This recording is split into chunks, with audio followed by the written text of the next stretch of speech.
मोटरसायकलवर चाललेल्या दोघांना भर दिवसा रस्त्यात अडवून गाडीला कट का मारला अशी विचारणा करत दमबाजी करून त्याच्या खिशातून 20,000ची रोकड बळजबरीने काढून घेतल्याची घटना नगर पाथर्डी रोडवर बाराबाबळी गावाजवळील पुलावर सोमवारी 24 जूनला दुपारी 1च्या सुमारास घडली।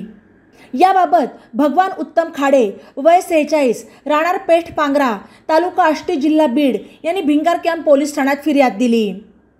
फिर्यादी आणि त्यांचा एक सहकारी असे दोघे त्यांच्या मोटरसायकलवर पाथर्डीकडून नगरकडे येत होते।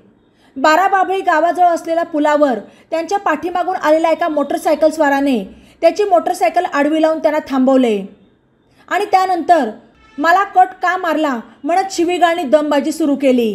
त्यानंतर फिर्यादी यांच्या खिशात हात घालत त्यांच्या खिशातून 20,000ची रोकड काढून घेतली आणि दमबाजी करत तेथून निघून गेला।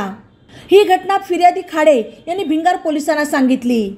त्यांनी दिलेल्या फिर्यादीवरून पोलिसांनी अनोळखी इसमाविरुद्ध भारतीय दंडविधान कलम 392 प्रमाणे गुन्हा दाखल केला। ई नवा मराठा यूट्यूब चॅनलला सबस्क्राइब करा आणि बेल आयकॉनवर प्रेस करा।